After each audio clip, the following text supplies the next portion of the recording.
எப்பொழுதுமே டயர்டா இருக்கீங்களா? சுறுசுறுப்பாவே இருக்க முடியலங்க அப்படின்னு ஃபீல் பண்றீங்களா? உங்களுக்கான பெஸ்ட் ஒரு டீ எப்படி செய்யலாம் அப்படின்றத இந்த வீடியோல நான் சொல்லியிருக்கேன். அது மட்டும் இல்லைங்க, உங்களுடைய தசைகள் வலிமையாக இருக்கிறதுக்கு, உடல் கழிவுகள் வெளியேறதுக்கும் என்னென்ன சித்த மருத்துவ சிகிச்சைகள் இருக்குன்றதும் இந்த பதிவில் நான் சொல்லியிருக்கேன். வீடியோவை ஸ்கிப் பண்ணாம முழுசா பாருங்க. வாங்க வீடியோக்குள்ள போலாம். Welcome to Nitya's Varam, where ancient Siddha tradition meets modern healing. Experience the difference. வரம் நேயர்களுக்கு வணக்கம். நான் டாக்டர் நித்யா, சித்தா பிசிஷியன். இந்த பதிவில் நம்ம எதை பற்றி பார்க்க போகிறோம்? நிறைய பேருக்கு உடல் சோர்வு, எப்போதுமே ஒரு டயர்ட்னஸ் இருக்கும். நான் சுறுசுறுப்பாக இருக்கணுங்க.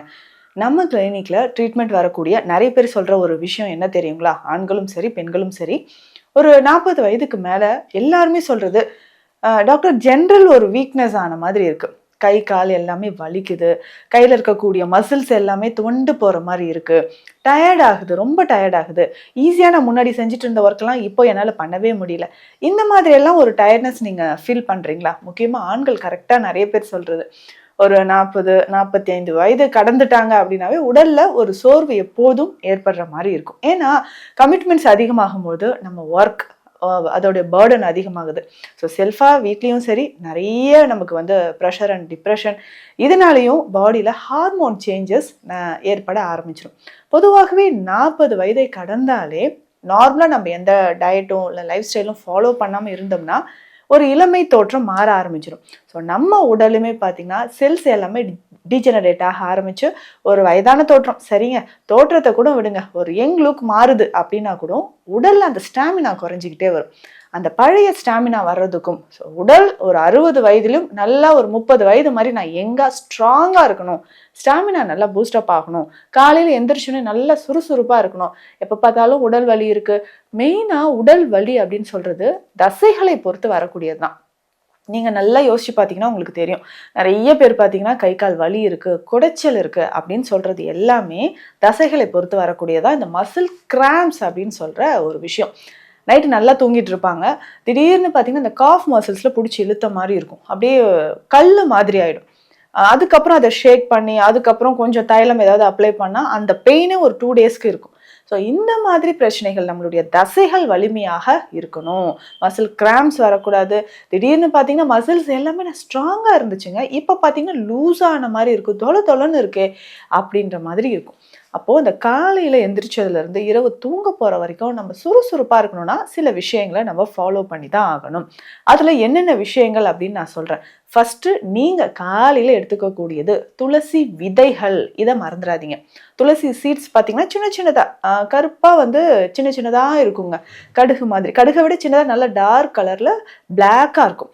துளசி விதைகள் எடுத்துக்கோங்க. இந்த துளசி விதைகளை நம்ம என்ன பண்ணணும்னா ஒரு 250 கிராம்ஸ் வாங்கிட்டு தண்ணி விட்டு நல்லா வாஷ் பண்ணி நல்லா ட்ரை பண்ணி எடுத்து வச்சுக்கோங்க.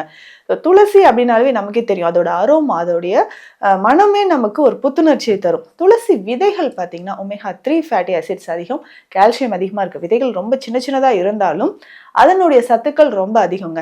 ஸோ நம்மளுடைய மசில்ஸ்க்கும் சரி ஜாயின்ஸ்க்கும் சரி அதுக்கு தேவையான கொலாஜன், நியூட்ரிஷன் எல்லாமே துளசி விதைகளில் இருக்குது. ஸோ காலையில் இந்த துளசி விதைகளை நம்ம எப்படி பயன்படுத்த போகிறோம் அப்படின்னு தெரிஞ்சுக்கலாம். ஸோ இந்த 250 கிராம்ஸ் துளசி விதைகள் இருக்கு இல்லையா, இதை நல்லா உலர்த்திருக்கீங்க.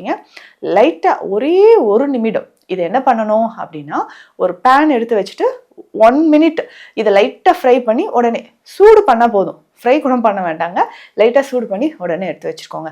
ஸோ இதில் 50 கிராம்ஸ் சீரகம் சேர்த்துக்கோங்க.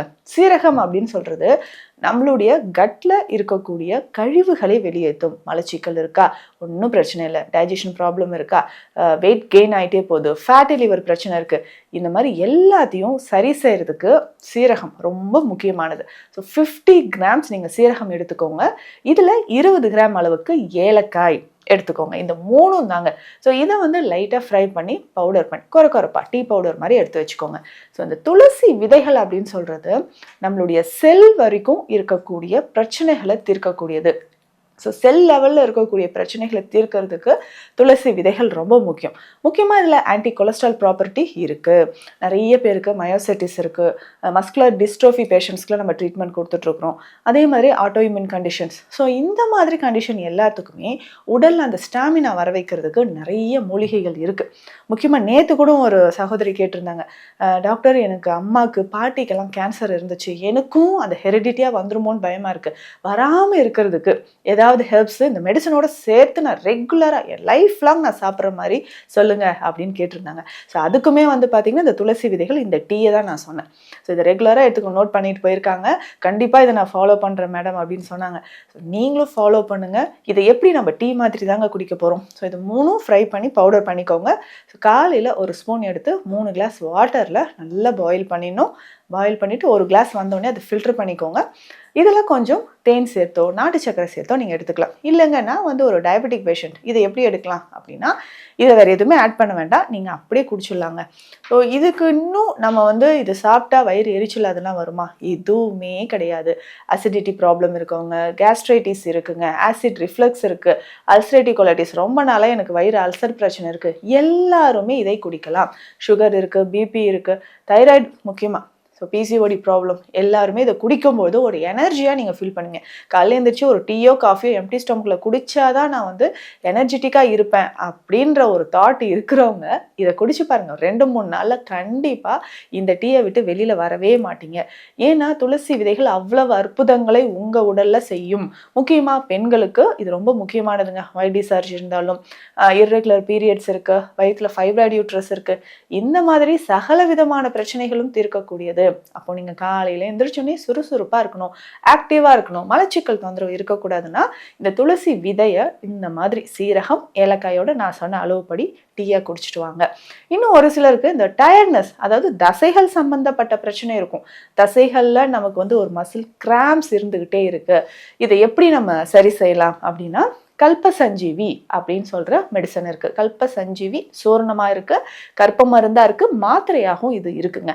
ஸோ இந்த கல்பசஞ்சீவி அப்படின்னு சொல்கிறது நம்ம உடலை நோய் இல்லாமல் பாதுகாக்கக்கூடியது. ஒரு டயர்ட்னஸ் இல்லாமல் இருக்கிறதுக்கும் இல்லைங்க. முன்னாடிலாம் நான் இங்கே ட்ராவல் பண்ணிட்டு வந்தோடனே நெக்ஸ்ட் டே நான் ரொட்டீனாக என்னுடைய ஒர்க்கை பார்ப்பேன். இப்போ ட்ராவல் பண்ணிட்டு வந்து 3-4 நாள் நான் ரெஸ்ட் எடுக்கிற மாதிரி ஆகிடுது, அந்த அளவுக்கு என் பாடி வீக் ஆகிடுச்சு அப்படின்லாம் நிறைய பேர் ஃபீல் பண்ணுவீங்க. ஸோ இது எல்லாமே நம்ம சரி செய்யணும்னா ரெகுலராக இந்த டீ குடிச்சிக்கலாம். கல்பசஞ்சீவி சூர்ணம் நீங்கள் எடுத்துக்கோங்க. உங்கள் உடலில் இருக்கக்கூடிய தசைகள் இரும்பு மாதிரி வலிமையாக மாறும். அடுத்ததாக வெஜிடபிள்ஸுங்க. இது ரொம்ப ரொம்ப ரொம்ப முக்கியமான ஒரு விஷயம். நல்ல அயன் கண்டென்ட், கால்சியம் இருக்கக்கூடிய, ஃபைபர் இருக்கக்கூடிய வெஜிடபிள்ஸ் எல்லாம் எடுத்துக்கோங்க. ஸோ அப்படி நம்மளுடைய தசைகளை வலிமையாக்க கத்திரிக்காய் ரொம்ப முக்கியம்.